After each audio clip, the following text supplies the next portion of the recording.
Todos, sejam todos mais uma vez bem-vindos no nosso curso de felicidade, neurociência aplicada à felicidade com base na Bíblia, tá? Deixa eu falar uma coisa importante para vocês. Quem perdeu algum desses aqui, nós não temos o primeiro, mas eu tenho de outro curso que eu dou, que é o mesmo conteúdo, só não está com as bases bíblicas, né? Mas se você perdeu qualquer um dos módulos anteriores e você quiser acesso a esse conteúdo, basta me chamar no WhatsApp. Se você não tem meu número, eu passo, ou então você pega no grupo da igreja, como ficar melhor, tá? Então, se você perdeu qualquer um dos outros módulos, basta me pedir.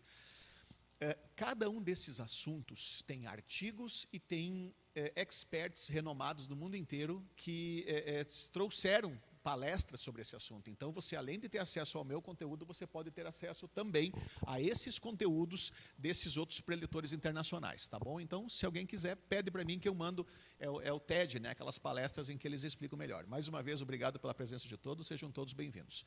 Eu vou iniciar, então, com uma oração e depois nós vamos continuar. Pai, em nome de Jesus, Pai, te agradecemos por essa noite, te agradecemos pela tua graça, porque o Senhor nos trouxe até aqui. Pedimos que o Senhor seja Senhor dessa reunião, amarramos todo o poder do inferno nesse lugar e ordenamos fora daqui. Pedimos que realmente, Pai, o Senhor possa nos orientar, falar conosco para que o teu nome seja glorificado e nós possamos, através desse aprendizado, também ser bênção, sal e luz na vida de outras pessoas. Em nome de Jesus. Amém. Bom, vamos lá. Pessoal, nós já, então, estamos no final do nosso curso, tá?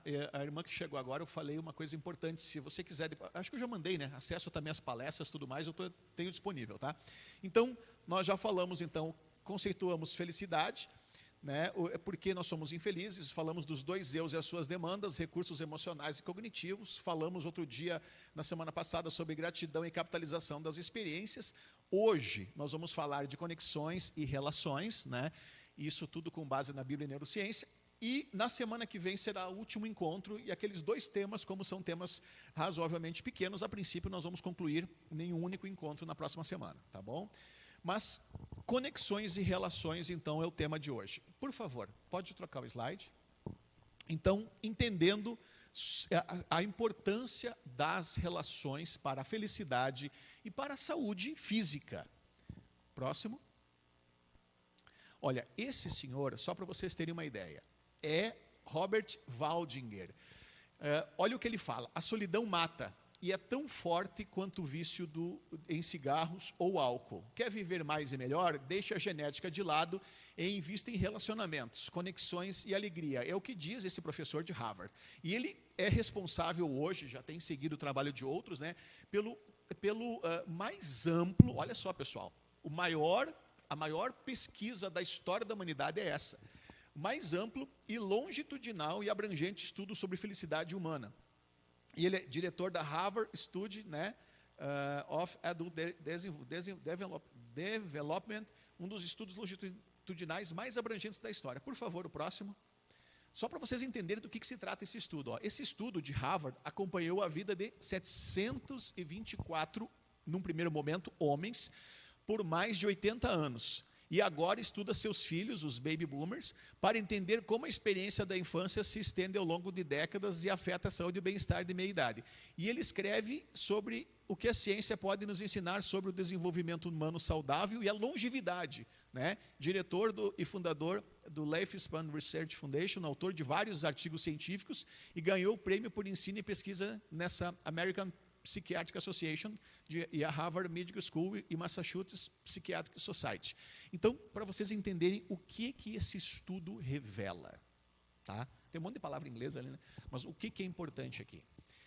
Importante é que, de acordo com os estudos dele, as pessoas que têm longevidade, a gente fica pensando assim, não, é importante cuidar da saúde, é importante se alimentar bem, é importante o sono. Existem muitos estudos que mostram a relevância de você cuidar do corpo, o quanto é importante cuidar da saúde do coração, da alimentação, né? Isso tudo é importante, mas as pesquisas com estes homens, durante todos esses anos, mostram que a longevidade, a responsabilidade número 1 pela longevidade é a qualidade dos relacionamentos. Olha que interessante. Então, às vezes, a pessoa tem doença, às vezes a pessoa tem outros problemas de saúde, tem outras comorbidades, mas ela vive mais porque não está só.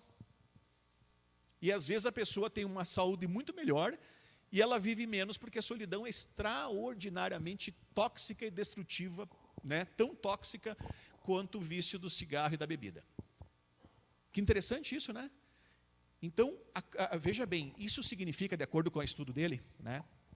Significa que os relacionamentos não tenham os problemas, as diferenças, né? Não, não é isso que ele diz. O que ele diz é que, por mais que os relacionamentos, às vezes, nem sempre são tão simples e fáceis, mesmo assim, ter um relacionamento garante saúde, né? Claro, a menos que seja um relacionamento extraordinariamente tóxico, né? Um relacionamento em que a outra pessoa praticamente destrói você de todas as formas, né? Fora isso, né? Os relacionamentos que nós temos aqui, que um dia está tudo bem, de repente dá um atrito, depois está bem de novo, esse tipo de relação que é anormal, que dá para cada dia mais melhorar, e nós vamos entender como fazer isso, né? Esse tipo de relacionamento é o que faz com que você tenha longevidade. Então, por isso, a relevância, né, de nós termos relacionamentos, e não estou falando só conjugais, tá? Não estou falando só conjugais, estou falando de diversos tipos de relacionamento. A palavra de Deus diz isso, né? Que nós devemos levar os fardos uns dos outros, entrarmos na brecha pelo irmão, estarmos orando, mas claro, principalmente, também cito aqui o relacionamento conjugal. Então é extremamente importante para a tua longevidade, ok? Posso, como falei, mandar essa palestra também para vocês verem eles falando e mostrando todos esses estudos. Próximo slide, por favor. Esse é outro. Veja bem, pessoal. Aqui, o meu objetivo é só fazer um apanhado geral, porque o nosso tempo é curto. O trabalho desses homens aí são trabalhos incríveis, né? Nós poderíamos passar um dia inteiro ou um final de semana inteiro só em um desses preletores. Só que como nós temos pouco tempo aqui, o meu objetivo é dar um apanhado geral e depois, quando vocês precisarem, eu mando mais informações para vocês se aprofundarem no tema que mais chamou a atenção. Então, esse é outra pessoa extraordinária, que é o Martin Seligman. Olha o que ele fala: a busca por prazer não tem quase nenhuma contribuição para a satisfação com a vida, mas a busca por sentido e envolvimento, sim. Ou seja, o prazer faz sentido e importa quando você já possui as conexões, quando você já tem relacionamento. O prazer pode ser a cereja do bolo, né? Mas pertencimento e envolvimento, aí ele se torna realmente isso, né?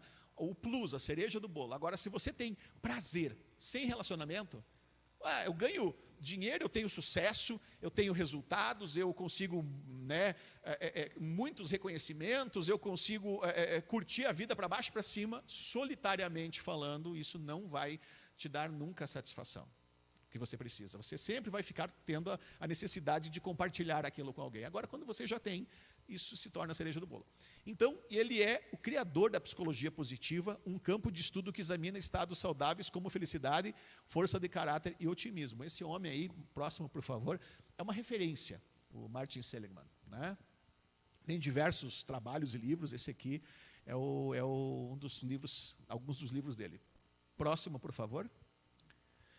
Então, pessoas felizes têm mais chance de ter relacionamentos saudáveis. Nós falamos também, né, que nós abordamos diversos temas da felicidade, diversos temas, desde a construção do eu saudável, o eu experiencial, o eu projetivo. Nós abordamos diversos temas, o que nos torna felizes, né?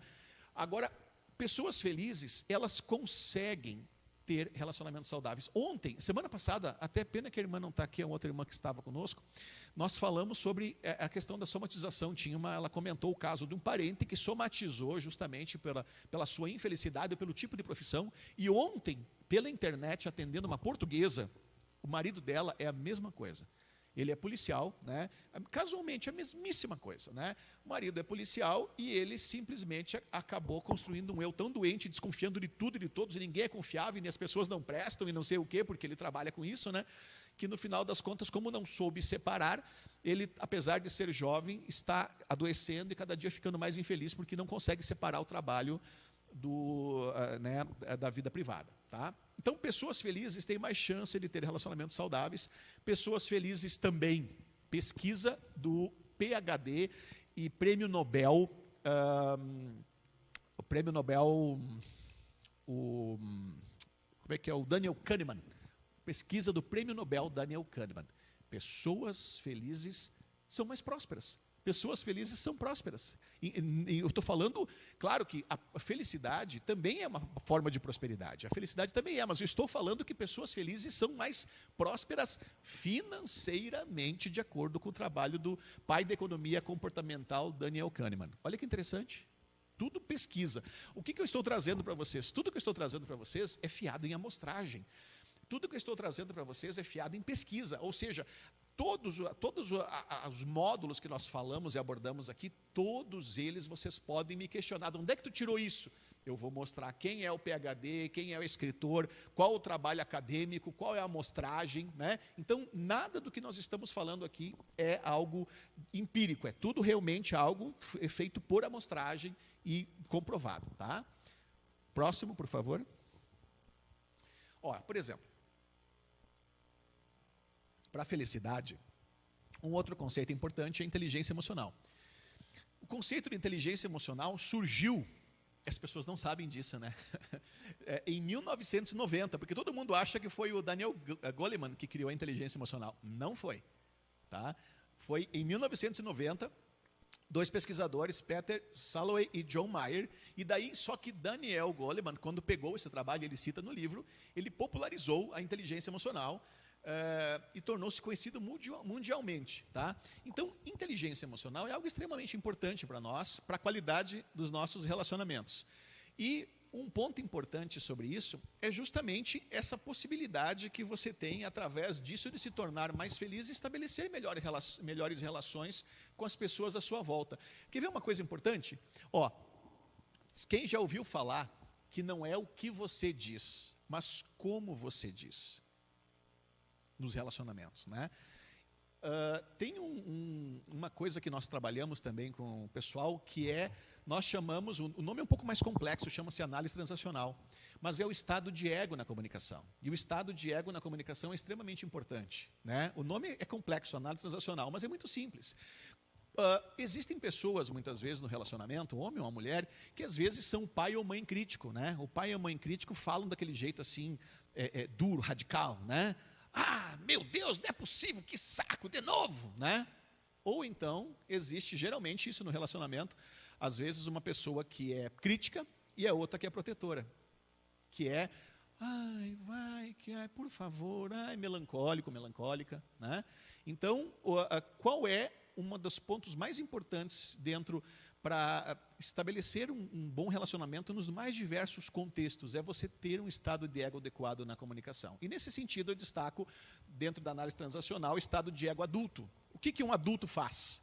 Um adulto não se emociona, olha nos olhos, né, e faz perguntas. Qual é o seu objetivo com isso? A pessoa, por exemplo, imagine uma situação adversa que você experienciou, em qualquer contexto, né? Se você agir de maneira protetora, olha, o senhor desculpa, né? Vamos supor que aconteceu ali, foi sair com o carro ali, esfolou o carro do outro, claro, a gente é de Jesus, vai pagar o prejuízo, olha, e a pessoa pode começar a agir de forma crítica, você não sabe dirigir, mas não é possível, né? Bom, se uma situação está sendo construído um estresse, se essa pessoa agir de maneira crítica também, vai fechar o tempo, como diz o popular, né? Vai sair e briga, né? Que é o quê, rapaz? Né? Se ela for tiver essa maneira de agir protetora, não, puxa, pode ser que realmente a outra pessoa se aproveite disso. Agora, não existe uma única situação que você não contorne quando você faz perguntas, né? Como é que nós podemos resolver isso? O que o senhor propõe? Qual a sua opinião sobre isso? Né? E se for até numa repreensão, onde você espera chegar com isso? Qual o seu objetivo com isso? O adulto, o estado de ego adulto, ele faz perguntas. Ele questiona, ele mensura, ele avalia, tá? Fazendo um pequeno paralelo sobre um dos principais pontos dos relacionamentos. Outra coisa importante que não está no slide de hoje, e agora eu senti de conversar com vocês, falar sobre isso, é sobre, por exemplo, como dar um retorno, um feedback, dar um retorno sobre alguma coisa, né? Às vezes nós magoamos as pessoas. Por exemplo, quer ver uma coisa? Isso, estou falando de relacionamento nos mais diversos contextos, inclusive o relacionamento conjugal. Às vezes nós magoamos as pessoas. Por exemplo, imagina a mulher, ela se arrumou para sair. E daí ela pergunta, assim, daí ela pergunta para você, como é que você está? Né? Como é que eu estou? Né? Como é que eu estou? Ela, ao perguntar para sair. E daí o homem fala assim, tá bonitinha, tá legal, tá bom. Foi um feedback negativo? Não. Mas foi muito abaixo das expectativas dela e ela ficou frustrada. Entendeu? Entendeu? Então, às vezes, mesmo um feedback positivo, ele pode machucar, porque pode ser diferente das expectativas da outra pessoa. Tá? Então, a maneira certa de você dar um retorno para o teu cônjuge, além do estado de ego adulto, é o seguinte, nós chamamos aqui de feedback burger. Como assim? O ponto positivo, o ponto de melhoria e o ponto positivo de novo. Esse é o trabalho difundido principalmente por Randy DiStefano. E Randy DiStefano comprovou que em alguns contextos ele conseguiu mais de 100% de melhoria com esse feedback burger. Então, por exemplo, tem uma situação aqui de melhoria aqui. Olha, primeiro, por exemplo, vamos supor, vou usar o próprio pastor com todo respeito, né? Ele é o meu pastor, mas em todo respeito. Pastor, o que você achou disso, Luiz? Olha, pastor, em primeiro lugar, eu quero agradecer, porque o senhor fez um trabalho espetacular ali. Entretanto, esse ponto ali poderia ser um pouquinho diferente. Mas, como eu sei também que isso está em plena evolução, o senhor também está cada vez aprendendo mais, parabéns por isso. Quer dizer, positivo, ponto de melhoria e positivo novamente. Então, são, digamos assim, só para vocês terem uma ideia, nos relacionamentos, se você souber usar o estado de ego adulto, que é com perguntas, e dar um feedback burger, eu vou dizer que a maioria esmagadora dos atritos nos relacionamentos conjugais, de relacionamentos profissionais, nos mais diversos contextos, inclusive, né, dentro dos negócios das empresas, se você souber usar o estado de ego adulto e dar um feedback burger, a maioria esmagadora dos problemas da liderança são resolvidos. Muitos dos problemas da liderança têm a ver com não o que você diz, mas a forma como você fala. Eu digo porque tenho a oportunidade de há muitas décadas já ajudar líderes nas empresas e online e orientá-los nesse sentido. Tá bom? Por favor, próximo. Então, a inteligência emocional é um conceito em psicologia que descreve uma capacidade de reconhecer e avaliar seus próprios sentimentos e os dos outros, assim como uma capacidade de lidar com eles. Próximo. Aqui, voltando a falar, né? Próximo slide, por favor. É uma pincelada, tá, pessoal? Então, aqui, dentro da inteligência emocional, nós temos o autoconhecimento, reconhecer seus pontos fortes e fracos, impulsos, humores, né? Como você é, o autoconhecimento é extremamente importante para a sua felicidade, né? Autorregulação, cuidar das suas emoções de forma que não sejam prejudiciais para as outras pessoas ou situações. Olha, deixa eu falar uma coisa para vocês. Nós falamos aqui outro dia sobre resgatar o eu nos focos de tensão, sobre controlar os estados emocionais, sobre como nós construímos neurocientificamente os nossos estados emocionais. Mas uma coisa importante que Daniel Goleman ressalta é que quando você coloca o seu sentimento em palavras precisas, você controla. Ok? Então, quando você precisa dizer algo, porque é comum, né? As pessoas, às vezes, nos mais diversos relacionamentos, elas agirem de forma reativa. Irritadiça, né? Sem paciência. Quando você coloca para o teu cônjuge, né? Por exemplo, olha, essa situação faz eu me sentir dessa forma. Quando você faz isso, eu me sinto assim. Quando você coloca o teu sentimento em palavra precisa, fica mais fácil dele te entender, principalmente para nós homens, né? E além disso, você também controla as tuas emoções, colocando em palavras, tá bom? De acordo com o trabalho do Daniel Goleman. Então, motivação interna, dirigir as emoções a serviço de um objetivo ou realização pessoal e profissional. Nós falamos sobre isso, né? O trabalho também de Viktor Frankl e de outros profissionais, que quando você tem um porquê, você enfrenta qualquer como, a relevância de você ter clareza de propósito. Empatia, compartilhar experiências emocionais que a outra pessoa está vivenciando, né? Então, uma das formas mais importantes aí de empatia é você entender os sentimentos dos outros, se colocar, o americano diz se colocar, como é que o americano fala? Vestir o sapato dos outros, se colocar no lugar do outro, ok? Então, a empatia é extremamente importante também nos relacionamentos. E habilidades pessoais, gerenciar relacionamentos interpessoais e construir redes mais cooperativas e racionais. Aqui nós fazemos isso na igreja, né? Quando nós oramos uns pelos outros, levamos os fardos, participamos de eventos, de situações, nós fazemos isso. Nós temos essas nossas habilidades interpessoais, elas são aprimoradas e melhoradas na igreja, principalmente com a palavra de Deus, tá bom? Ok? Depois eu vou abrir para as perguntas e as dúvidas, fiquem à vontade, tá? Vou seguir mais um pouco agora. Próximo, por favor.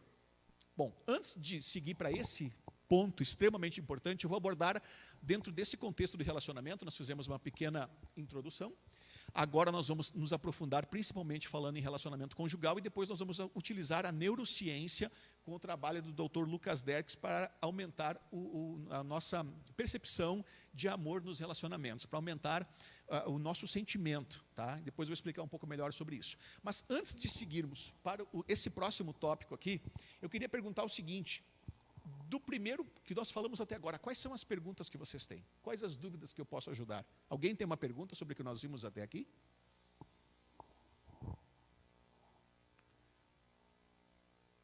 Tudo bem? Ficou claro o que eu expliquei? Tudo bem? Então vamos seguir. Bom, agora o foco deixa de ser relacionamentos de um modo geral e passa a ser mais relacionamentos conjugais, tá? Eu recomendo muito, eu fiz alguns cursos aí de relacionamentos, mas de todos os que eu já fiz, eu recomendo muito. Eu estava falando para o pastor agora que você abre a internet, uma pessoa que está com problema conjugal, ela abre a internet e vai procurar conselho na internet. Meu Deus do céu, cada absurdo, cada heresia, cada assim, você não tem pé nem cabeça, cada conselho dos quintos, né? Sem brincadeira. E esse, de todos os cursos que eu já fiz, esse é o melhor deles, eu achei o melhor. Esse livro está à venda, o trabalho é espetacular, e eu vou fazer só uma síntese para vocês entenderem as diferenças entre homens e mulheres, tá? Nós temos um tempo curto, então vai ser sempre resumido aqui. Por favor, próximo slide. Olha só, amor e respeito, né, de Emerson Emerix. O que ela mais deseja e o que ele mais precisa, tá? Tá na Bíblia. Vocês conhecem a passagem bíblica? Homens amem as suas mulheres, mulheres respeitem seu marido. Isso é totalmente bíblico. Apesar desse livro ser vendido e nós utilizarmos as técnicas do mundo secular, ele é totalmente bíblico, tá? Então, o que as mulheres querem? As mulheres querem conexão, que você esteja por perto, né? O homem. Abertura, ela quer se abrir para que você, abrir e que você corresponda e se abra. As mulheres gostam de se conectar e se abrir. Posso falar uma coisa importante? Nós, homens, as mulheres, por exemplo, se você pegar uma menininha no berço, você vai ver que a menininha, a tendência dela é sempre olhar para rostos. Por quê? Porque elas vão um dia ter um filho e vão ter que entender o que essa criança está dizendo pelas expressões que ela está fazendo. Então, as menininhas têm essa tendência. Os homens, o que eles olham? Eles olham para coisas, para objetos, é uma predisposição, tá? Uma coisa importante que Daniel Goleman fala, para vocês entenderem esse segundo ponto ali, é que nós, homens, nós nos sentimos ameaçados quando nós temos a nossa liberdade, a nossa autonomia colocada de forma privada, entendeu? O homem ele se sente ameaçado quando a sua independência, quando a sua autonomia é cerceada, ele tem alguma coisa que impede ele disso. Então, o que é mais importante para o homem? Importante para o homem é sua independência, sua autonomia, né? Agora, para a mulher, então o homem se sente ameaçado assim. Olha que interessante para a mulher. Quando é que ela se sente ameaçada? Ela se sente ameaçada quando um dos relacionamentos, da sua teia de relacionamentos é rompida. Entendeu? Então, para nós, homens, às vezes, chega a ser engraçado, assim, eu volto a dizer, homens e mulheres, um complementa o outro, mas chega a ser engraçado, né? Eu fiquei esses dias conversando com a minha esposa, e as mulheres são assim, ai, meu Deus, fulana não olhou para mim, o que eu fiz de errado, não sei o quê. Por quê? Porque para elas, digamos, o relacionamento é o que, a teia de relacionamentos, esse conjunto, esse network de relacionamentos, é algo extraordinariamente importante para elas. Então, quando esses relacionamentos começam a ser rompidos, elas, né, se culpam, perguntam, o que foi que eu fiz de errado? Meu Deus, por que ela não me olhou? Ela está de cara feia comigo, E ficam ali, gravitando naquilo. Para nós, homens, não. Entendeu? Porque para nós, homens, o que pode nos atrapalhar é a perca da nossa autonomia, independência, liberdade. Olha que interessante. Então, existem muitas diferenças para nós entendermos. Então, ela quer se abrir e que você corresponda e se abra. Né? Para nós, homens, nem sempre é fácil nos abrirmos. Né? Depende, tem homens e homens, e mulheres e mulheres. Normalmente, a mulher fala mais que o homem, com algumas exceções. Também tem mulher que fala menos e tem homem que fala demais, entendeu? Não vou falar nada, vou ficar bem quietinho nessa parte, só atirando para atirando para cima. Que eu falo bastante, sabe? Acho que minha mulher, que fala, pelo menos lá em casa, fala menos que eu. Né, André? Será que não? Mais ou menos. Simpatia. Não tente consertá-la, simplesmente ouça. Olha, eu vou falar um negócio. Quando eu entendi isso aqui, cara, é um negócio louco. Para nós homens, é um negócio louco. Porque, para nós homens, se tem um problema, o que eu tenho que fazer com o problema? Resolver. Não é? Problema significa o quê? Que eu tenho que resolver. Existem situações com a mulher que ela não quer que você dê solução, ela só quer que você a ouça. Não é uma coisa engraçada? Não é? Quem já passou por isso? A mulher comentando e ela não quer solucionar o problema, ela só quer falar. É interessante, né? Mas nós temos que entender isso também. Esses slides eu posso mandar para vocês, fiquem à vontade, só me pedir, tá? É um resumo desse livro, uma síntese bem pequena do livro, tá? E do trabalho do Emerson Emerix. Ele tem mais de outros livros também. Apaziguamento, reconheça seus erros, né? O homem precisa reconhecer seus erros, pedir desculpa, né? Dedicação, ela precisa do seu comprometimento, saber que você está presente, saber que você se dedica, que ela é importante. Outra coisa importante, ó, a mulher, ela tem uma predisposição muito grande a ser significada, entendeu? Ou seja, a mulher, ela tem essa necessidade de ser significada, de você dizer assim para ela: minha princesa, como você está linda, como você está bela, que comida maravilhosa que você fez, como você é uma boa mãe, como você cuida bem da casa. É extremamente importante para a mulher ser significada, ok? É algo que para ela é muito importante. O homem já, né? Claro, existem homens e homens, mas a maior parte dos homens, pelo menos a maior parte, assim, não tem tanto interesse em ser validado e significado. A gente não é tão relevante isso, entendeu? Mas a mulher, ela precisa, é extremamente importante, tá bom? Então, ali, apreço, validade, signifique e honre ela, como nós falamos. Isso que mostra esse comprometimento, né? Ó, por exemplo, agora, você sabe o que é? Deixa eu ver uma coisa ali, está ali? Tá. Você sabe o que é, em síntese, resumindo aqui, amor para o homem? Sabe como é que o homem entende amor? Bem simples. Homem entende amor quando você o respeita. Entendeu? Quer mostrar que você ama um homem? Mulher, respeita. Entendeu? Quando e a mulher, amor é tudo que vocês imaginem mais um pouco. Todas as 5 linguagens do amor, é toque, é atenção, é carinho, é significado, tudo para a mulher. Para o homem é respeito. Interessante isso, né?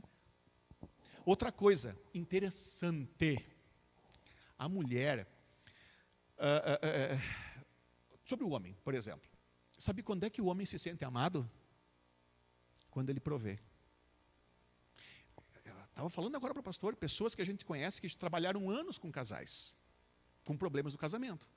Então, por que acontece o problema no casamento? Eu tive a oportunidade, já ajudei, para a glória do Senhor, algumas pessoas, mas essa aí me surpreendeu, porque é uma pessoa que trabalha com isso e 40, acho que, anos de casado. Se eu não me engano, uns 20, 35. Me surpreendeu porque é o nosso irmão, é alguém do meio, e não me surpreendeu porque esse padrão eles não conheciam, né? Aí o que aconteceu? Aconteceu o seguinte, é assim, ó. Vocês sabem quem é o maior responsável pelos divórcios? Vocês sabem quem é a maior responsável pelos divórcios? O que mais faz com que as pessoas se divorciem? Quem sabe o que é? Me dê uma dica aí. Maior, um número maior, assim, a razão maior de todos os divórcios, o que mais faz com que as pessoas se divorciem. O que vocês acham que é? Como? Também não. Quer dizer, tudo isso é importante, tá? Mas em porcentagem é o que dá menos divórcio. Tem uma coisa que dá mais. Pode continuar, por favor? Isso aí mesmo, entendeu?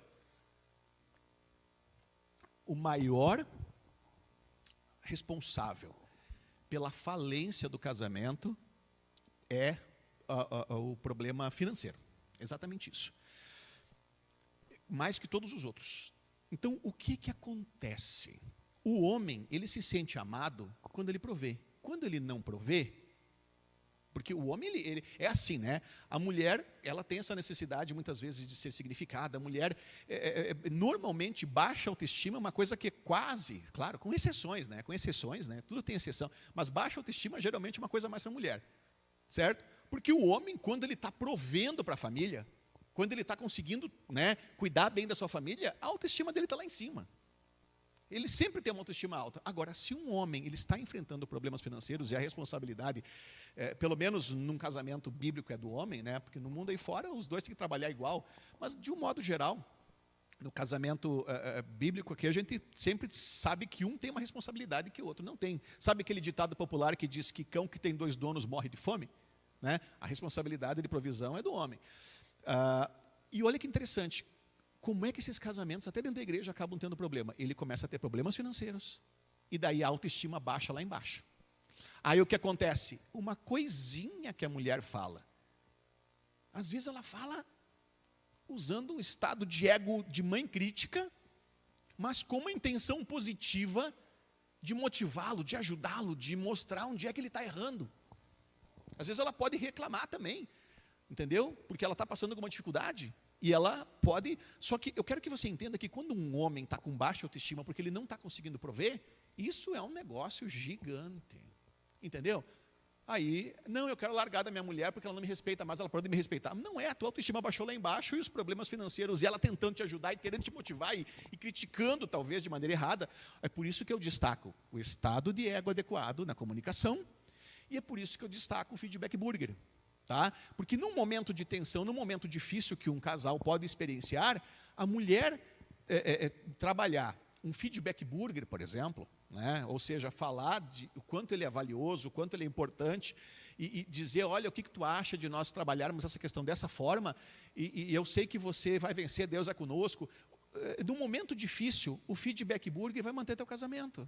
Entendeu? Aí essa mulher, pra você ter uma ideia, isso acontece todo dia, tá? A mulher vai lá e quer ajudá-lo, uma mulher de Deus às vezes, e daí ele com a autoestima lá embaixo, problema financeiro. Aí o que acontece? Ele quer largar dela porque ele não está aguentando a pressão, entendeu? Agora, se ela tivesse utilizado isso, sem dúvida alguma, ela estaria motivando ele, ao invés dele fazer com que ele ficasse mais acuado, né? Num estado que nós chamamos de estado sem recursos, ficasse acuado. E daí acontece essa ruptura. Então, o homem ele se sente amado quando ele provê, e para o homem, né, amor é respeito. Olha que interessante, antes de nós continuarmos ali falando, falar outra coisa importante. Ó. Toda crença limitante, ela possui uma intenção positiva. A chave da mudança é você procurar a intenção positiva por trás da crença e do padrão limitante. Às vezes, a mulher, ela, olha só que problema sistêmico, né? Às vezes, a mulher, por ela não se sentir amada, e amor para a mulher é tudo, né? Significado, você está presente, você cuidar, prover, você está atenção, quer dizer, às vezes, por o homem não tratar a mulher como mulher, né? Eu brinquei com meu filho hoje, que meu filho é jovem, não está pensando nem perto de namorar, porque ele é bem jovem ainda, né?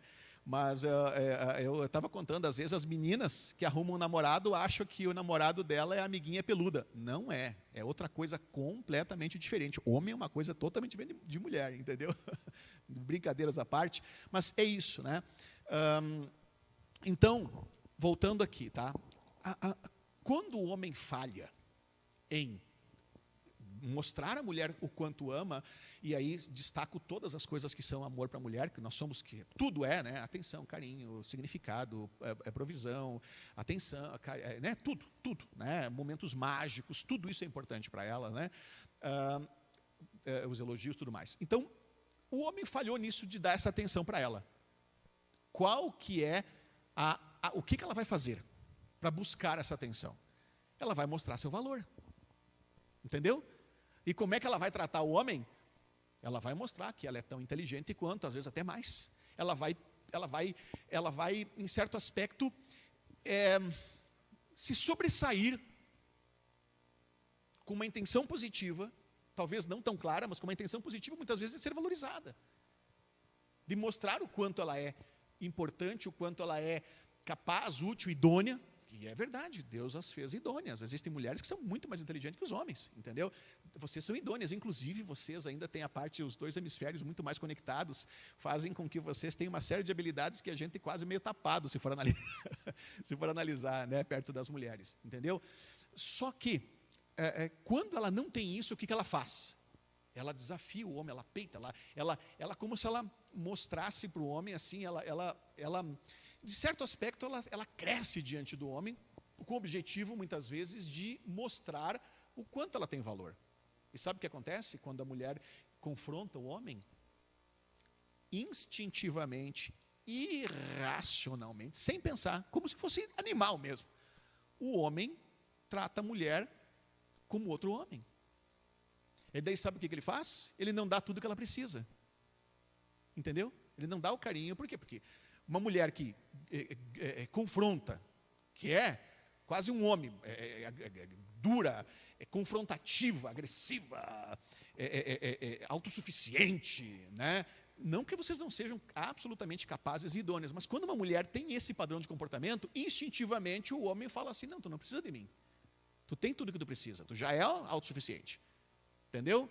Agora, veja bem, amor. A mulher precisa de amor e o homem de respeito.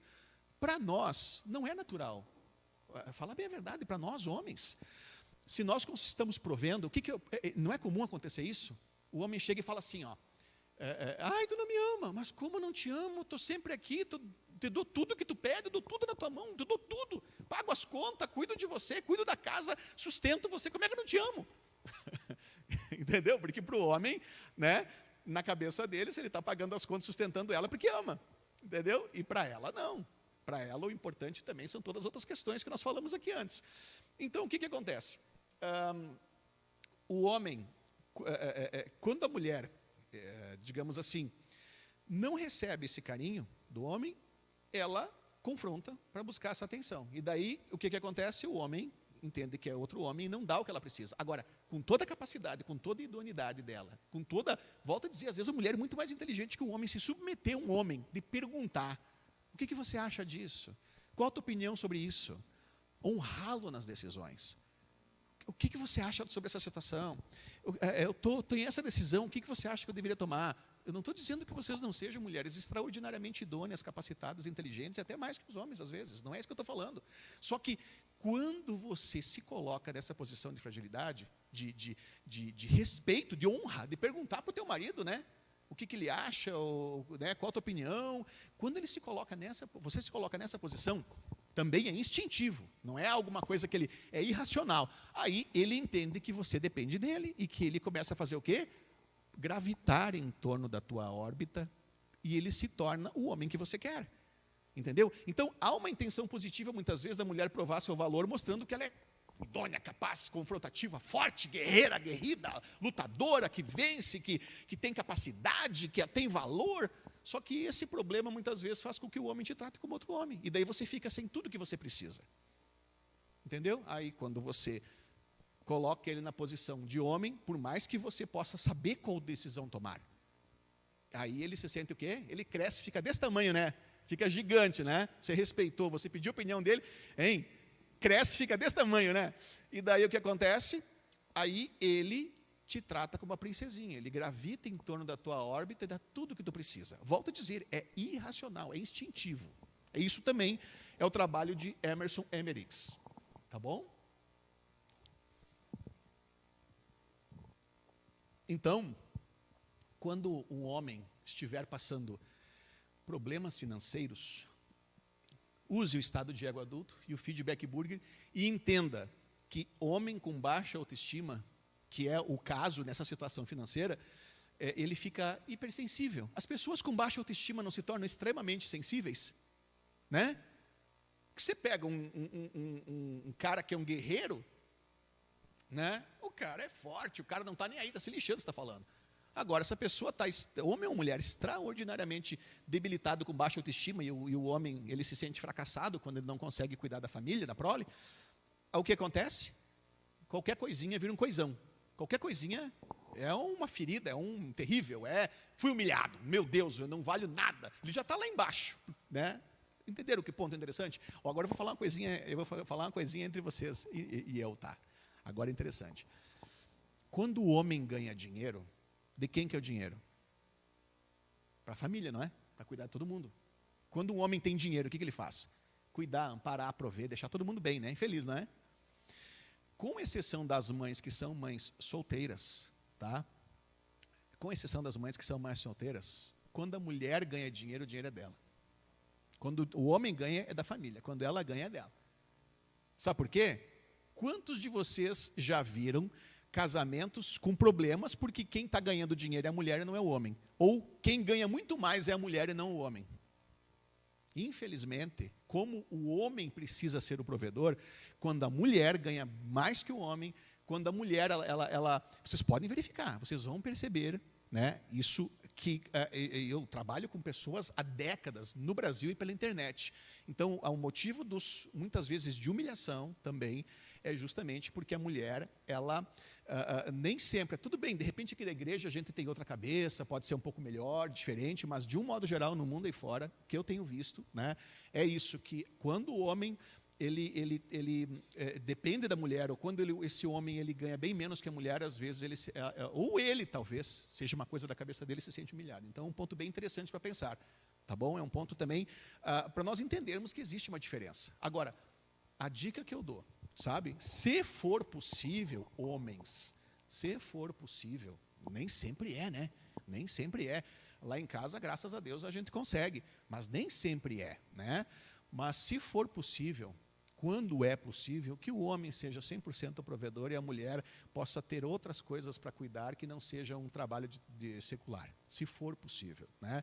Porque às vezes isso atrapalha bastante, alguns casos, depende do caso, pode atrapalhar na relação, tá bom? Se for possível, nem sempre é, né? Mas se for, é uma dica aí de diversos também outros especialistas e pastores, quando é possível, tá bom? Bom, vamos lá agora, ó.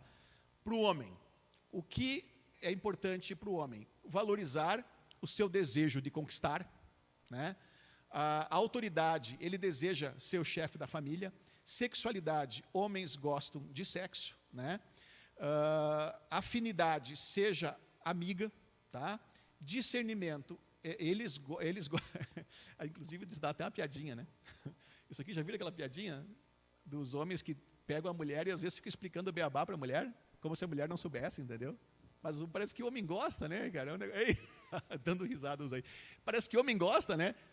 Entendeu? Mas é uma característica nossa. Assim como, por exemplo, a mulher precisa ser ouvida. Ó, eu quero que vocês entendam que um relacionamento saudável, por mais que a gente aplique os princípios bíblicos, existem sacrifícios.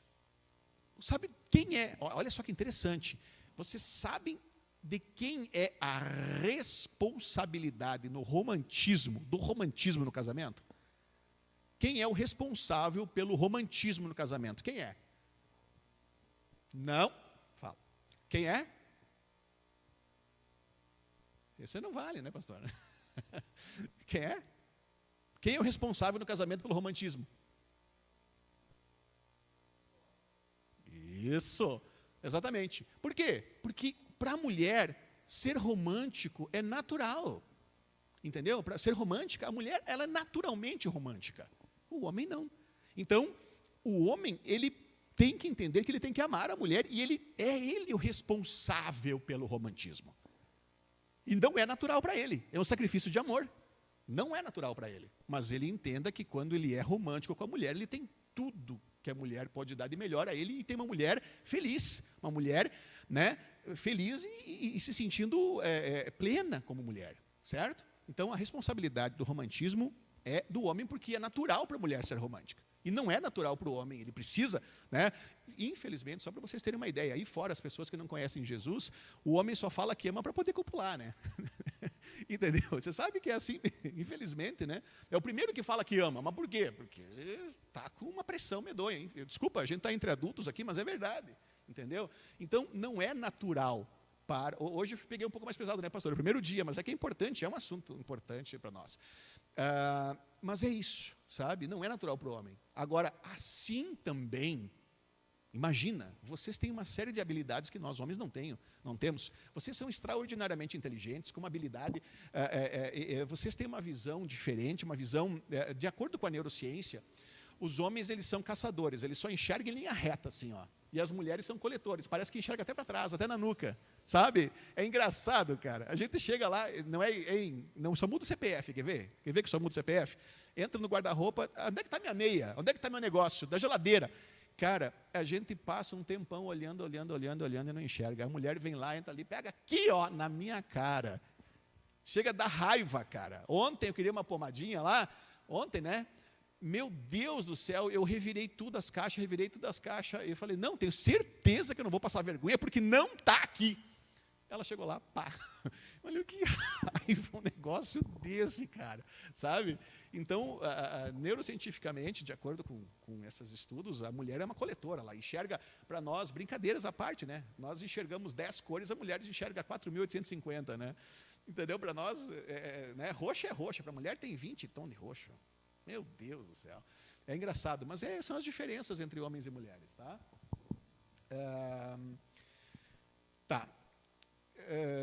Gostam de aconselhar, né?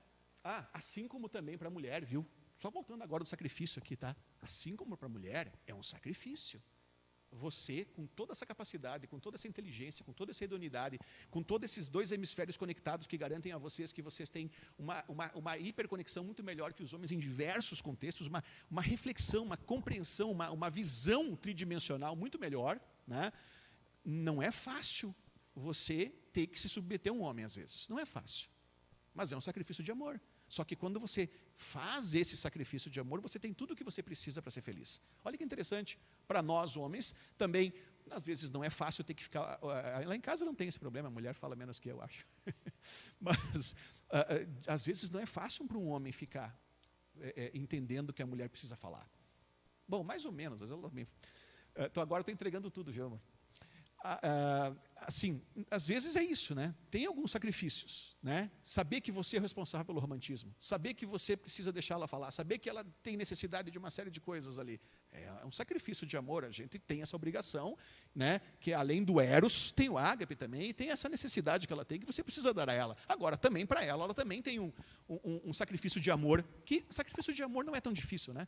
Que é você se submeter a um homem, você o respeitá-lo, né? Você dar o que ele precisa. Então, existe essa troca. Agora, quando esse sistema, depois que ele engrena e funciona adequadamente, eu quero dizer que só vai, cada um entendendo o seu papel. Pastor, se eu estiver falando de uma heresia que não está na Bíblia, o senhor me avisa, tá? Está marcando. Ó, eles gostam de aconselhar, né? Uma característica, e ordem, aprecia o desejo dele de proteger e prover. Eles volto a dizer, tá? Eles se sentem bem quando provém. Bom, agora, alguma pergunta sobre esse assunto, antes de passar para o próximo, para finalizar o último assunto da noite? Nenhuma? Por favor.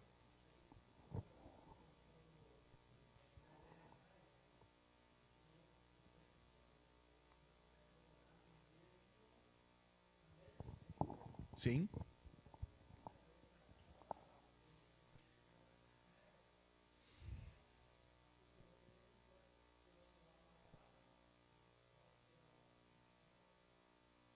Uhum. Por exemplo, para você ter uma ideia, quer ver uma coisa? Existe uma coisa chamada Big Five, né, que são os 5 principais grandes perfis, tá? E dentro do Big Five, por exemplo, olha só que interessante. Eu vou falar sobre minha esposa, ela está ali, para vocês entenderem. Eu tenho essa cara de mal, mas a minha amabilidade é maior do que a dela. Entendeu?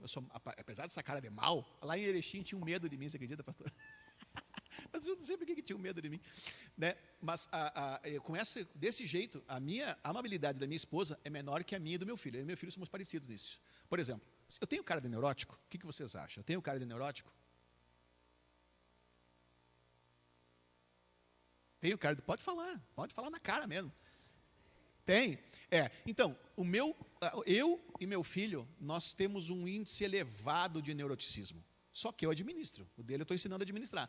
Então, o nosso perfil, eu tenho um altíssimo índice de neuroticismo administrável. Então, você é a primeira pessoa que diz que eu tenho, tá? Porque todas as pessoas que me conhecem dizem, não, capaz, impossível, você não, meu Deus, você jamais. Entendeu? Só que eu administro o meu neuroticismo, porque é uma característica do meu perfil. A minha esposa já é totalmente o contrário, o neuroticismo dela é baixíssimo, tá? Agora, por exemplo, vocês acreditam que eu sou introvertido? Sou introvertido. Eu e meu filho somos introvertidos. Eu não sou tímido. Eu sou introvertido. O que é introversão? Entre pessoas e ficar sozinho, eu prefiro ficar sozinho estudando. Entendeu? Então, eu prefiro me isolar.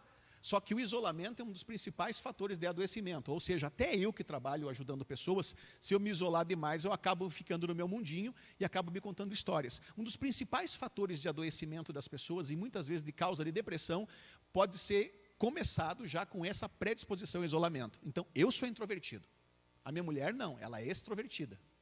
Entendeu? Abertura, que é do Big Five ainda, né? Abertura. O meu índice de abertura é assim, ó, se passar de 100, a minha abertura passa de 100. Entendeu? Tipo, estou brincando, né? Não existe passar de 100, né? Mas eu sou extraordinariamente aberto ao novo, à inovação, à novidade, ao diferente, não suporto rotina. Eu sou extremamente aberto ao novo. Ela já não. Ela já tem um índice de abertura baixo. Ela desconfia de tudo, ela fala assim, não. Né? E ainda ela me tira sarro. Tu acredita em propaganda? Tu acredita em propaganda? Entendeu? Tá certo, ela é totalmente diferente. Sabe? E nós somos diferentes. O meu negócio é fazer tudo muito rápido e o dela é fazer certo. Aí dá um estouro. Quer dizer, pensando agora no que o senhor falou, né, pastor? Né? Existem diversas características. Eu já vi casamentos tendo problema porque a mulher não conseguia entender que ela tinha um neuroticismo elevado e ele não. Entendeu? A mulher não conseguia entender algumas características. Não, inclusive agora um casamento lá na Europa, de uma chinesinha, orientando ela. Não, porque, meu Deus do céu, a minha filha não sei o quê. E ela com neuroticismo extremamente elevado. Ansiedade e neuroticismo. E ele, acho que era um holandês, se não me engano, cara, mais relax, assim, tranquilo. De um modo geral, já vou lá, irmã, de um modo geral, as mulheres são mais encanadas que os homens mesmo, né? Pode falar.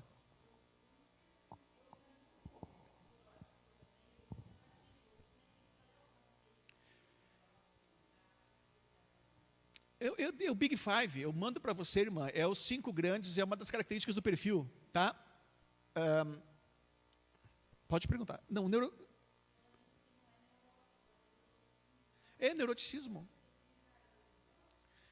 Não, eu brinquei justamente, mas, por exemplo, ó, assim, ó, se o teu neuroticismo é elevado, o meu neuroticismo ele é elevado.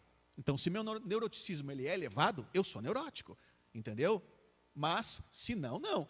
Mas o que eu quero te dizer? Só que o meu eu administro essas questões. Eu duvido, eu critico, eu não permito que isso me domine. Mas a verdade verdadeira é que existem pessoas que têm essa predisposição ao neuroticismo elevado. Então, tudo tem um negócio, não sei o quê, desconfia e pá. Por exemplo, eu vim para a igreja, né? Se eu tivesse um neuroticismo que não estivesse administrado, sabe qual é o bom do neuroticismo? O bom do neuroticismo é que não passa nada. É o cara que vem aqui, não, tu vai dar uma palestra em tal lugar. O cara contrata 3 internet porque pode pifar até 2. O cara verifica tudo um monte de vezes. O cara liga para todo mundo, o cara confirma de novo. Então ele fica assim, ó, né? Meu Deus, isso, aquilo, sabe? Ele fica sempre gravitando em torno das coisas, sabe? Só que isso impede ele de avançar. Tá, e tem aquela pessoa que é totalmente desencanada. Não, o que é você vai ser, o que é você vai dar para certo vai dar, né? Por exemplo, neuroticismo em relacionamento, né? O homem sai de casa, ou a mulher sai de casa, onde é que ela foi? Passou 5 minutos, será que aconteceu alguma coisa? Será que morreu? Ou está me traindo? E não sei o quê, e fica. Aí quando a pessoa chega, fica assim, ó, onde é que tu estava? Só querendo ver se pesca alguma coisa. Não aconteceu nada, tudo bem. Por que tu atrasou 5 minutos? Sabe? O neuroticismo fica, sabe? Mas tudo é administrável, tá? Ok? Então, às vezes, as pessoas elas têm dificuldade porque elas não entendem que o cônjuge é completamente diferente. A hora que ela começou a entender que o cônjuge era totalmente diferente, né, foi extremamente importante para ela ver, não, uma característica do perfil. Só que se você conversar com ele, dialogar, e vocês encontrarem denominadores ali, vocês conseguem resolver isso. Pode falar, Rose.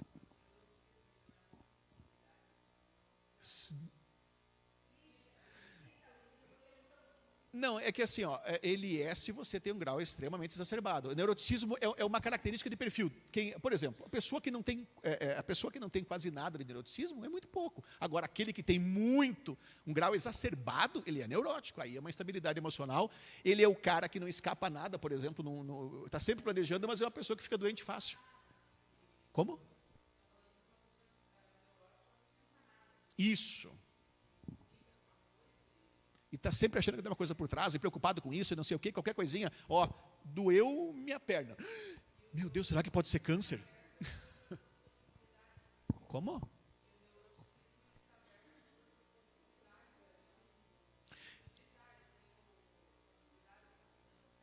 Não. Eu acho que eu falei muito rápido, né? Não, é assim, ó, são Big Five, são 5 características de perfil. Abertura é uma, neuroticismo é outra, amabilidade é outra, né? Então, são características que... Então, dentro do neuroticismo, tem diversos graus. Aquele que é extraordinariamente neurótico, que também é um fator de ataque cardíaco, um fator de adoecimento, de geração de cortisol e de uma série de outras enfermidades, né? E aquela pessoa que é totalmente zen, desencanada, tranquila, entendeu? Então, neuroticismo é essa característica do perfil. O meu grau não é 100%, é alto, tá? Sei lá, uns 60%, 70%, só que administrado ele vem para uns 20%, 30%, entendeu? E existem pessoas que são totalmente desencanadas. A minha esposa tem um neuroticismo extremamente baixo, mas, sabe, e ela é tranquila. Inclusive, às vezes eu me preocupo, né? Às vezes eu me preocupo porque ela quer liberar mais e eu quero liberar menos, o nosso filho, por exemplo, né? E às vezes eu estava certo e às vezes ela estava certa. A maior parte das vezes ela está certa. Não é porque ela está ali, né? Para não apanhar em casa. Não é porque ela não é porque ela está ali, tá? Não é porque ela está ali, mas a maior parte das vezes ela estava certa. Mas algumas poucas vezes eu estava certo, né? Quer ver uma, André? A vez que tu tirou, que tu disse que não, que já tinha crescido e não precisava daquele negócio na cama, lembra? Para se proteger ele de cair de cabeça. Não pode tirar. Não, só para você ter uma ideia.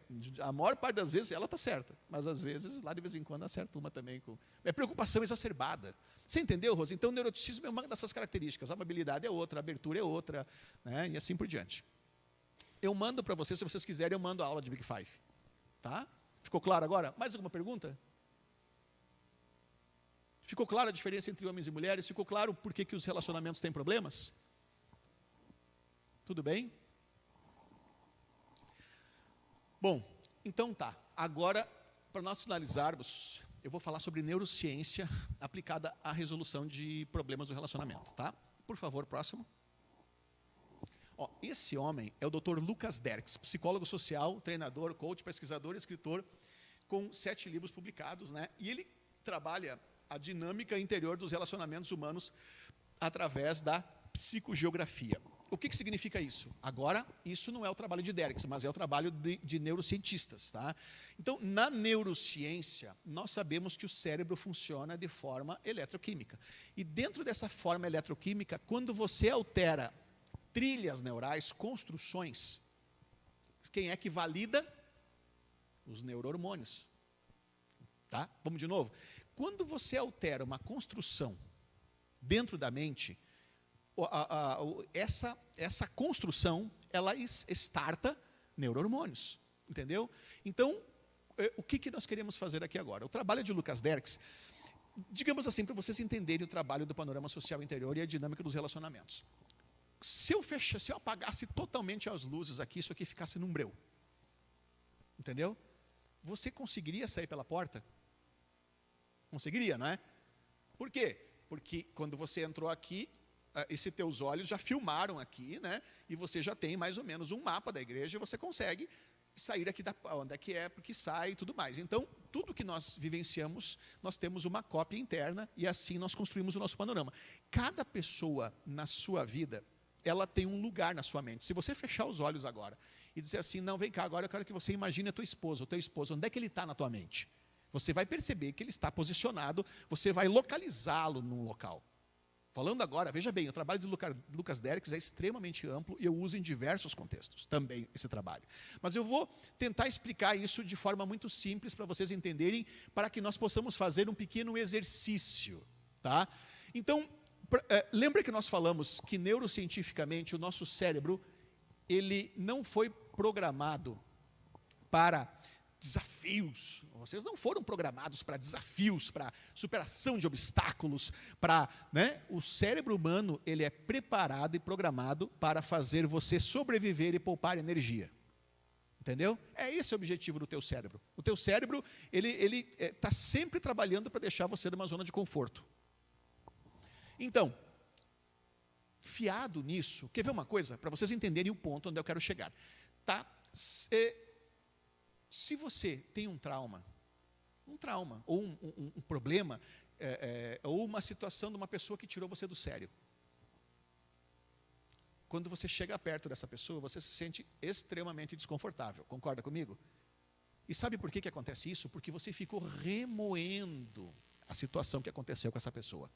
E ao remoer a situação que aconteceu com essa pessoa, sabe o que acontece? O teu cérebro, buscando poupar energia, aproxima ela dentro da sua mente. Então, se eu pedir assim, sabe aquela pessoa que tirou você do sério? Onde é que ela está na sua mente? Você vai perceber que ela está gigante e próxima de você. Entendeu? Você vai perceber que ela está gigante e próxima de você. Então, mas como é que eu te dou um refrigério numa situação como essa? Eu diminuo o tamanho dela, porque é uma construção. Eu diminuo o tamanho, o brilho, a cor e afasto para longe. Você vai perceber que você consegue se sentir mais confortável perto dela do que antes. Por que aconteceu isso? Porque você focou, e tudo que você focou, teu cérebro buscando poupar energia, expandiu. Entendeu isso? Você foca, expande, porque teu cérebro está buscando a todo momento poupar energia. Então, só que o que acontece? Como nós entendemos neurocientificamente que a alteração de uma estrutura é validada pela neuroquímica, né? Pela eletroneuroquímica, os neurohormônios, nós podemos manipular isso com essa técnica da neurociência e do panorama social de Lucas Derkes. O que significa isso? Significa que, olha só que interessante, hoje, com a neurociência, é possível alterar qualquer coisa em minutinhos. Por quê? Porque tudo não passa de trilha neural. E se é trilha neural, existe uma estratégia de alteração de padrão. Entenderam isso? Então, por exemplo, se existe uma situação assim, de uma pessoa que diz assim, é fulano ou fulana de tal, não sai da minha cabeça. E a pessoa é casada, e ela não quer esse tipo de coisa. Ou ela já teve um caso extraconjugal, ela quer restaurar o casamento. O que nós vamos fazer? Eu vou alterar a posição perceptual com um pequeno exercício, né, dessa pessoa na sua mente e vou descaracterizá-la para que ela perca poder de sentimento, ela perca esse impacto que ela tem na tua mente. E vice-versa também. Nesse caso aqui, trazendo o trabalho de Derkes para os relacionamentos conjugais, com um pequeno exercício que eu posso mostrar a vocês aqui, que se vocês quiserem participar, para quem não é casado ou casada aqui, pode ser um relacionamento familiar com um parente que ama, ou alguém que está com dificuldade de sentir alguma coisa, né? Veja bem, para restaurar um relacionamento conjugal, por exemplo, existem outros passos. Existe o perdão e existe um plano de ação com princípios aplicados. Entretanto, o plano de ação com princípios aplicados pode ser exatamente aqueles passos que nós vimos ali no Amor e Respeito do Emerson Emerix, certo? Então, veja bem, eu não adianta alterar uma estrutura e alterar algo se, digamos, vai haver reincidências. E a reincidência vai ocorrer pelo quê? Vai ocorrer porque não houve um plano de ação consistente para a restauração do casamento, princípio aplicado, respeito, não houve perdão, certo? Ok? Então, havendo esses outros consensos, este trabalho é extremamente interessante para restaurar imediatamente o sentimento. Imediatamente o sentimento. Por quê? Porque você altera a estrutura de uma experiência em termos de sinapses neurais e neurohormonalmente, neuroquimicamente, o cérebro valida aquilo trazendo sentimento. Olha que interessante. Portanto, você consegue fazer com que uma pessoa esqueça alguém em 2, 3 minutinhos, e você consegue também, no mesmo tempo, 2, 3 minutinhos, você consegue restaurar o sentimento pelo teu cônjuge. Olha que interessante. Com o trabalho do Dr. Lucas Derks e amparado pela neurociência. Querem fazer o exercício? Eu não vou fazer um exercício de dissociação, porque eu acho que não é o caso de ninguém aqui. Se for, me procure em particular. Nós vamos fazer só um exercício de associação. Eu quero agora pedir a vocês que vocês agora fiquem de pé, por favor. Quem quiser, tá? Não é obrigado, só quem quiser.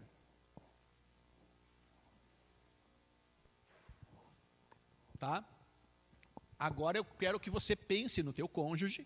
Feche os olhos, respira para se concentrar. Pense no teu cônjuge. Tá? Se quiser outra pessoa, irmão, pode ser também, tá? Outra pessoa que o senhor tem. Tá? Respire fundo, se concentre, pense no teu cônjuge, numa outra pessoa. Aí o que você vai fazer? Eu quero que você agora localize. Quando você pensa assim, pensa no cônjuge, onde é que ele está dentro da tua mente? Assim, imagina que você está num ambiente, numa sala. Que você está num ambiente, numa sala. Onde é que ele está? Ele está na frente, do lado, atrás? Onde é que ele está? Localizou o teu cônjuge? Todos localizaram o cônjuge nesse ambiente? Imagine que está num ambiente, tá? Localizaram? Tá. Agora eu quero que você traga o teu cônjuge, se ele está distante, mais para perto de você. Se ele já está pertinho, não precisa, tá? Traga o teu cônjuge bem para perto de você. Bem para perto. Traga ele bem perto. O mais perto que você se sinta confortável. Pode mudar de pessoa para pessoa. Às vezes pode ser abraçado, às vezes pode ser do lado, às vezes pode mudar de pessoa para pessoa, mas aproxime o máximo que você puder o teu cônjuge de você, que faça com que você se sinta confortável e coloque na posição em que você imagina que é a posição melhor para que ele esteja nesse momento de restauração de sentimento, de aumento de amor. Pelo menos neuroquimicamente falando. Ok? Já fizeram isso? Aproximaram. Agora, na posição confortável, né? Na posição que algumas pessoas pode ser um pouquinho mais longe, outras mais perto, mas aproxime o máximo que você conseguir e sentir confortável. Logo na sequência, eu quero que você aumente o brilho dessa pessoa. Aumente o brilho. Nada demais. Só dá um brilho que faça com que essa pessoa fique mais bonita. Não excessivo. Aumente o brilho, aumente a cor, aumente a temperatura desta pessoa também, mas tudo que faça com que seja confortável, nada demais. Então aumente o brilho, a cor, a temperatura. Coloque nessa pessoa agora aquele cheiro que você ama quando ela usa.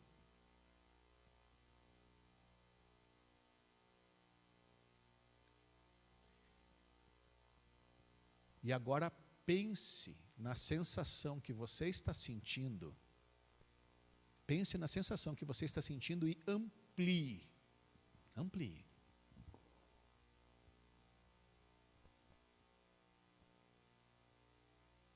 Amplie.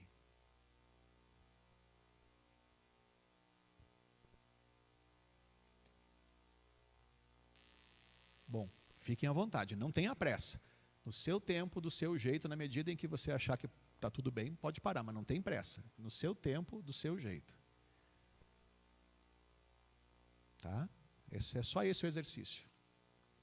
Aí o restante quem faz é o cérebro.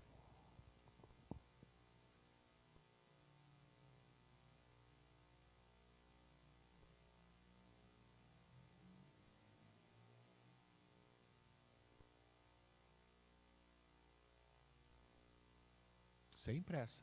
Na medida em que você achar que já está ok, já sentiu, já guardou a informação, a emoção, na medida em que você achar que já está tudo bem, pode ficar à vontade, abrir os olhos e sentar, sem problema.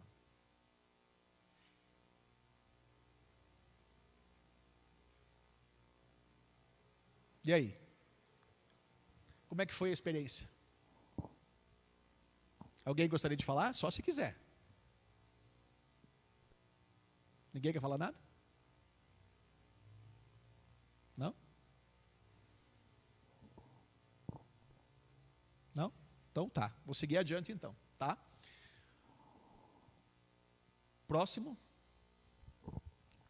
Finalizando então o exercício de hoje, a palestra e o que nós falamos hoje, a chave da felicidade e da prosperidade nos mais diversos contextos é a qualidade dos nossos relacionamentos, de acordo com o Walter Hendinger, o preletor inicial que nós conversamos ali, falamos sobre ele.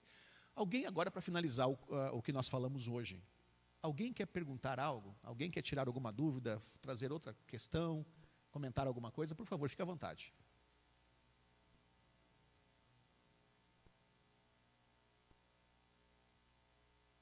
Tudo bem? Hoje impactei tanto você. Geralmente o pessoal pergunta alguma coisa. Hoje não tem perguntas, não tem problema. Hã? Nós mudamos digamos assim, por exemplo, quem é que vai perceber algo maior? Porque, por exemplo, se a pessoa já está junto com você e já estava numa posição parecida com essa, você não vai perceber tantas coisas. Agora, se a pessoa está longe, você fez esse exercício, você vai perceber que teu cérebro vai entrar em ação e gerar uma série de neurohormônios ali que vão fazer você sentir um sentimento totalmente diferente, melhor. Há uma restauração. Lembrando que esse tipo de trabalho do Lucas Derks é um trabalho, né, e explicado também pela neurociência, é um trabalho que ele sozinho ele não se sustenta se não haver um plano de ação para cada um fazer o seu papel dentro do relacionamento e também se houver coisas para serem trabalhadas, perdão e outras questões mais. Tá? Então, basicamente, se não há reincidências, se não for alicerçado. Ou seja, isso pode ser usado, sabe aonde? Por exemplo, até no trabalho. Uma pessoa tirou você do sério lá. Pode fechar os olhos. Né?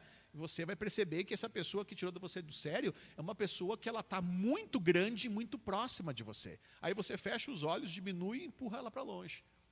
Só para vocês terem uma ideia, eu já ajudei pessoas até com fobia com isso, entendeu? Se tu for pegar o objeto fóbico, ele está gigante, né? E muito próximo a você. Daí você pega isso e diminui e empurra para longe. Isso daí seria neurociência e programação neurolinguística. Aí você pega e empurra para longe e você percebe que a pessoa começa a melhorar a partir dali. Claro que tem outras técnicas também de rápidas assim de cura de fobia, né? Mas basicamente isso funciona assim, tá? Aquele movimento que é normal do cérebro deu foco, impactou. Você dá atenção, o teu cérebro busca poupar energia e expande aquilo. Teu cérebro não sabe o que é, pelo amor de Deus, não me pense num coelho branquinho desse tamanhinho, por favor. Ele não sabe o que é, entendeu?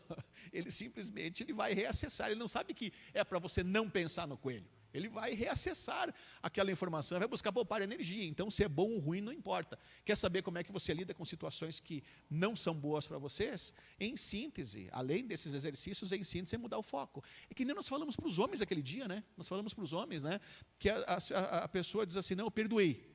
Né? O Senhor nos mostra que devemos jogar no mar do esquecimento. Eu perdoei, mas eu relembro o episódio. Cara, tudo bem que você perdoou, mas quando você relembra o episódio, você sofre, você tem uma situação ali de resgate daquela situação e daí você começa até talvez a questionar se você perdoou mesmo ou não. Entendeu? Então, quem perdoa, esquece. É a grande sacada também, neurocientificamente falando e biblicamente falando. Né, pastor? Mais uma pergunta?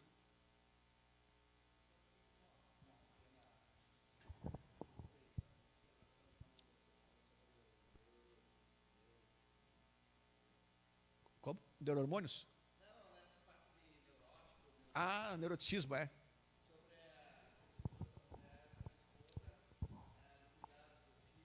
Em diversos contextos, né?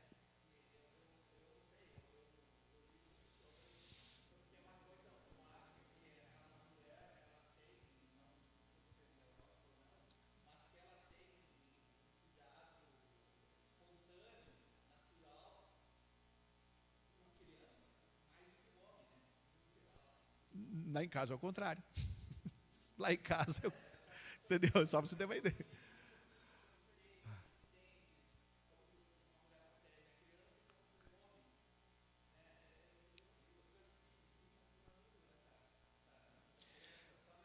Sim, mas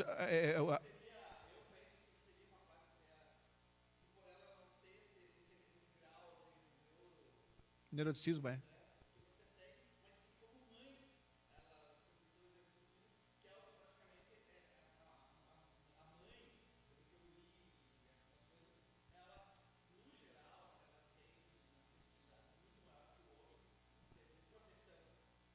Mas só para você ter uma ideia, ela é uma mãe maravilhosa, ela dedica a vida dela a ajudar meu filho também em diversos contextos, só que ela quer soltar mais meu filho do que eu quero soltar, e eu quero dizer uma coisa, eu estou errado em ser um pai, às vezes, protetor demais, entendeu?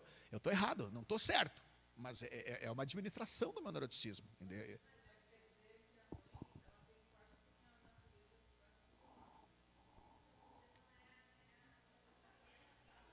Como que é? Pode repetir? Mas na verdade, lá em casa, o problemático, o pai protetor demais sou eu, o pai babão sou eu. Ela é muito mais certa do que eu. E, pode falar.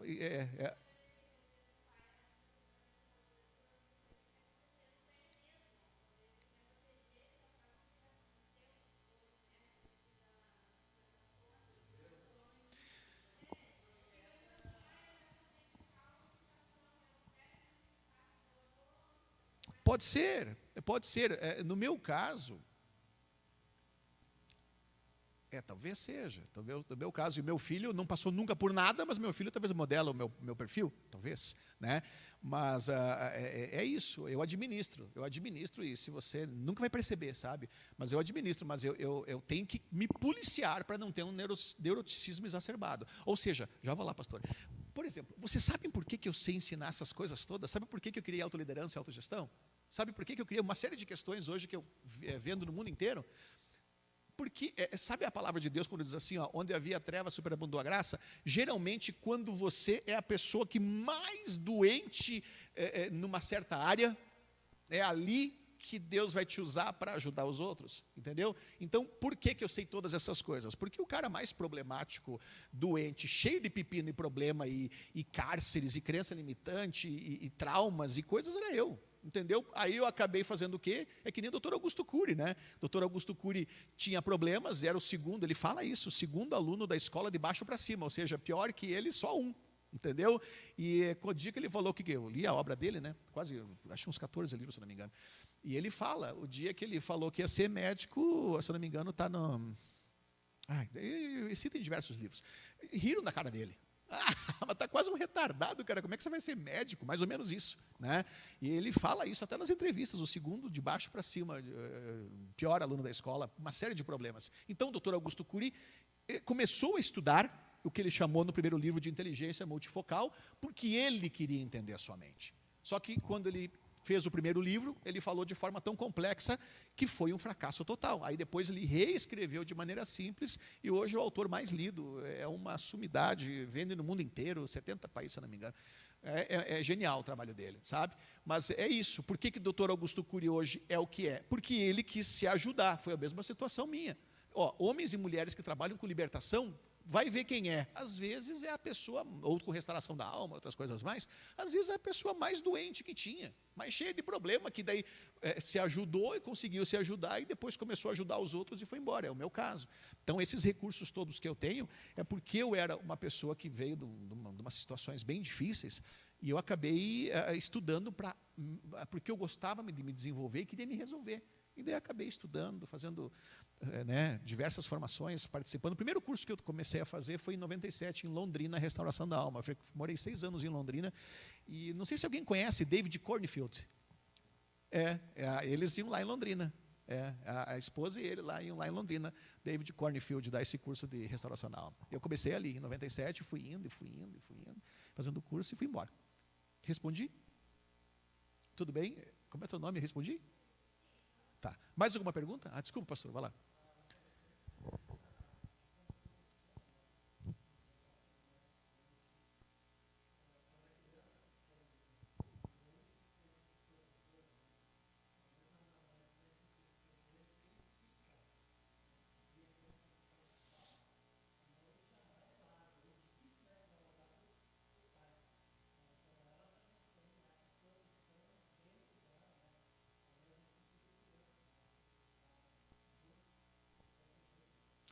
Lá em casa, ela é uma, volta a dizer, uma excelente mãe, estuda com meu filho, cuida muito bem dele e tudo mais, é uma excelente mãe, mas lá em casa, quem é mais protetor sou eu. Entendeu? Mas claro que eu sou exceção, não estou dizendo que... Só que eu quero que vocês entendam que esse neuroticismo ele não está só ligado à proteção do meu filho, está ligado nos mais diversos contextos. Né? Se eu tenho um evento para fazer, meu Deus do céu, eu reviso um monte de coisa umas quantas vezes, eu quero que vocês entendam que é isso, sabe? Só que hoje não, hoje eu administro tão bem ele que praticamente, se eu não conto, ninguém adivinha, sabe? E não aparece, mas realmente e volta e meia minha mulher, que é desencanada, né? Volta e meia minha mulher me dá uma chacoalhada e fala assim, larga a mão de ser neurótico, rapaz. Volta e meia ela me fala, sabe? Que eu fico, porque não sei o quê, porque não sei o quê, eu não sei não, hein? Sabe? Mas geralmente não é, né? Se for analisar, normalmente quem é mais encanado e tem uma predisposição ao neuroticismo, acho que, se eu não estou... Aí isso me ajuda, por favor, né? Acho que as mulheres têm uma predisposição maior, né?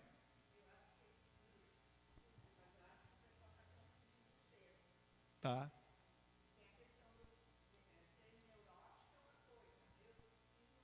É uma característica de perfil, né?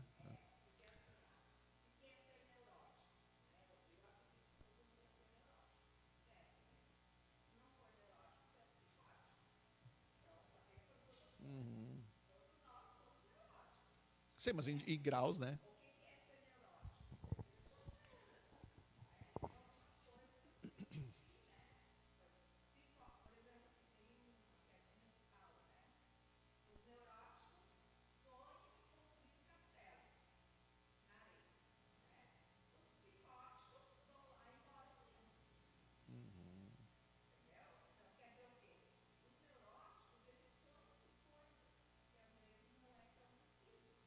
É,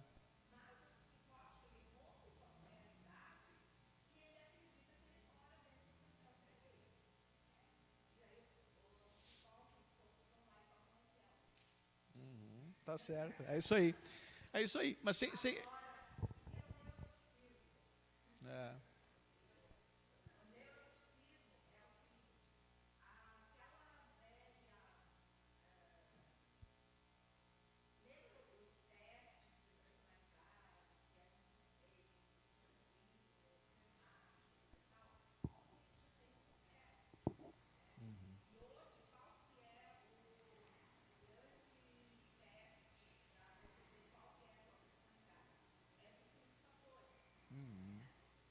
é o Big Five. É.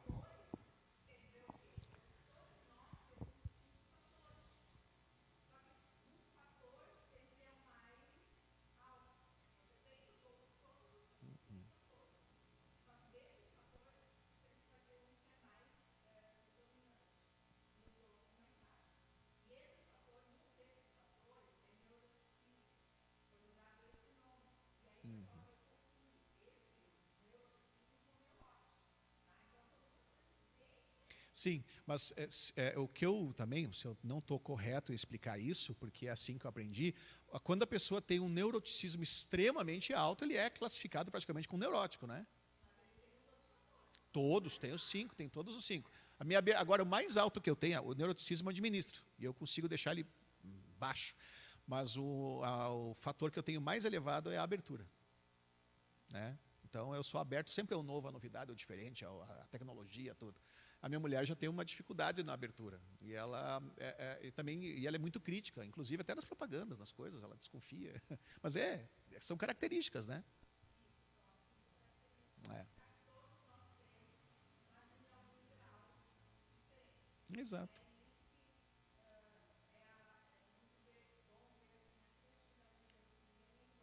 É verdade. É verdade. Viu? Nós temos que fazer junto alguma coisa aí uma hora dessas, né? É. Mas é isso. Obrigado, então, pessoal. Se alguém tem mais uma pergunta, pode fazer, tá?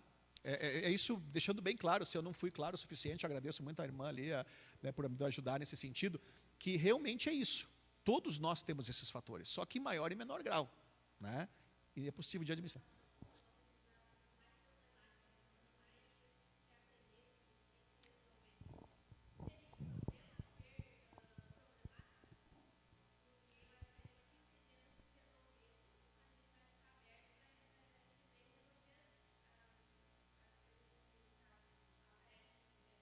Olha, na verdade, eu era. E o fato de eu querer me resolver hoje faz com que eu consiga não apenas me resolver, como ajudar outros, entendeu? Agora, por exemplo, às vezes a pessoa pode ficar correndo em círculos, ela pode não sair do chão, pode não avançar, às vezes ela pode ficar um pouco meio paralisada demais. Uma dica boa, às vezes, é procurar um profissional que possa fazer você dar o salto e produzir sentido muito rápido. Por que reinventar a roda se você não precisa? Entendeu? Para que reinventar a roda? Para que você demorar 10, 20, por exemplo, hoje, né? Se eu pudesse voltar no tempo, com esse entendimento, eu fico maravilhado de ver pessoas de 20 anos, jovens aí, que hoje têm acesso a conhecimentos de neurociência, funcionamento do cérebro e outras coisas que nós não tínhamos. Né? Eu tenho 50. Então, eu quero que vocês entendam que, poxa, se eu posso, ao invés de reinventar a roda, e às vezes demorar tanto, se eu posso ter uma ajuda profissional de alguém que me dá um salto e me poupa 20 anos da minha vida. Sabe? E agora com a inteligência artificial também, às vezes você pergunta, ela te responde. Tem que prestar atenção, se não está falando bobagem, mas a maior parte das vezes pode te ajudar a dar essas respostas. Tudo bem? Mas não está errado, é um caminho, só que é um caminho linear. É um caminho linear, só que nós estamos que só existia esse caminho linear até esses dias. Né? Aí depois veio os profissionais que podem ajudar, psicólogos, outros profissionais, depende da área, né? Coaches, e depende da área.